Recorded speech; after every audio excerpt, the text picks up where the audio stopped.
Hello ladies and gentlemen, welcome to YBL Therapy. Pleasure as always to see you here. Thank you for taking the time to stop on by and check this episode out. This is episode 2 of our GEM series. Now GEM stands for Good Enough Male, and that's exactly what we ask on this channel, how to be a good enough male, aka how to arrive in the world as a gem of a man. Today's episode is called Are You a King, Tyrant or Weakling? And by the end of this video, you will have discovered how to claim your power and thrive in this world as a man. So to begin, let's give some credit to the voices that pioneered this message. They are Robert Moore and Douglas Gillette, and the work I'm presenting comes from their book King, Warrior, Magician and Lover. They propose that these archetypes are the central forces that, when in alignment, are the energies that make up the mature masculine. I will do another video that focuses on Warrior, Magician and Lover at a later stage, but for today we're going to focus on the King. Now, before we go on any further, I think it's important just to define archetypes, because I'm aware that in therapy videos, often some jargon can be thrown around and it can get confusing. So for those of you that don't know, an archetype is a form of coding. It's a blueprint that exists within our consciousness. They're an energy force that takes control as a certain image and propels the way we act in the world. And the purpose of this journey is to become conscious of the unconscious. So if you are unconsciously being animated by an archetypal energy from within, it might take hold of you in ways that are destructive and not constructive. So I hope that by watching these videos, you are inspired to connect with the unconscious parts of yourself, make them conscious, and then transform your life. That will help you discover and claim your purpose and potential on this planet. So we are going to begin with the King here. Here he is in his golden shiny glory. I love the King. Arriving with this energy in the world is satisfying. We understand our purpose, we lead with integrity, and we understand our mission on this planet. Now, to dive in deeper with this energy, let's start with some quotes for you. First one here is by the authors of the book, which says the King is the central archetype of the mature masculine. He embodies order, blessing, and the nurturing force that ensures growth and productivity. Marie-Louise von France, a Jungian author and analyst, says the King energy stabilizes chaos, uniting opposites and ensuring that life is renewed. And finally here, a quote by James Hollis, another Jungian author, says the King archetype is ultimately about integration, bringing together the scattered parts of ourselves and the world.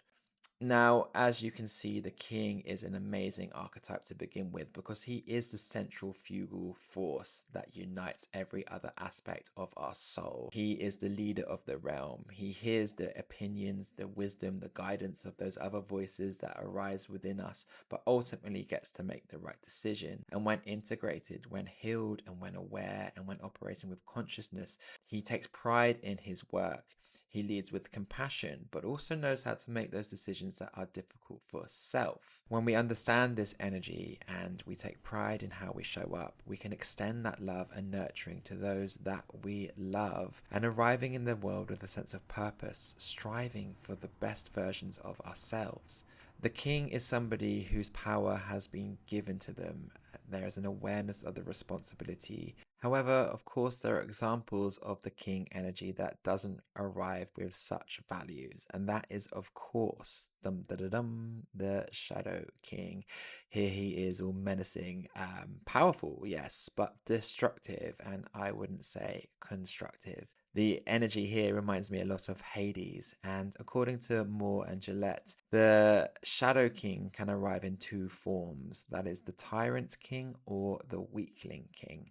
So let's begin with the Tyrant King. He is somebody that rules with an iron fist. You may have had a boss that is incredibly strict and dominant, and you may be afraid to ask them for what you need. They are destructive, erratic, and explosive. Now, we can all look at the boss and blame them for our woes, but also on this journey, it's important to identify if there are aspects of this energy that exist from within. Has there ever been a moment where you are angry and you explode, or you take things out on your partner? Now, of course, this video isn't aimed to shame anybody. It's just here as an identifier. We all have these parts of ourselves, and the task here is to become conscious of it so that it doesn't rule us. And the way that we become conscious of it is we identify where this energy stems from, where the behavior started. And chances are it is from a place of pain or wounding from childhood. And as men, there has been little support providing us with the opportunity to understand what this is and to feel it in an authentic way, to integrate it and then heal it so that we can arrive as the empowered, integrated king. On the flip side of this energy, the polarization of this shadow king, we have the weakling king.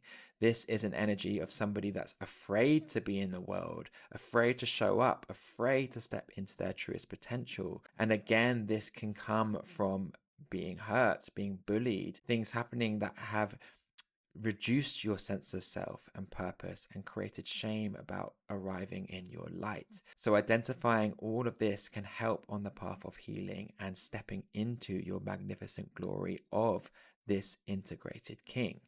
Now, no video would be complete without some form of criticism.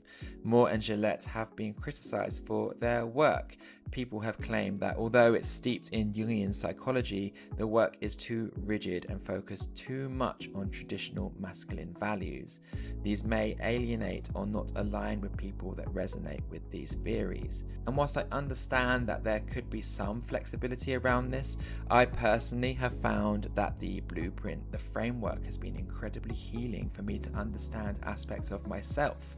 They've taught me the value in striving to provide and to protect my community, myself, my loved ones. And I think to shame men or to criticize men for wanting to do this, for wanting to access a code that exists within them, is to put the light out of a fundamental part of who they are. So instead, the focus should be on celebrating what men bring to the world and encouraging them to do so. Inspire them to step into their leadership rather than to hide away with fear or to ignite their aggression so that they lash out in pain or wound. We should make a safe space for that unpacking, for that learning, for that growing. And of course, as we dive into this journey from a therapeutic perspective, none of this is there to shame. I mentioned that earlier in the video. It's to identify. In therapy, we navigate that path of understanding that we aren't perfect, but how we are in this moment is perfect. We can be who we are, but also strive for better.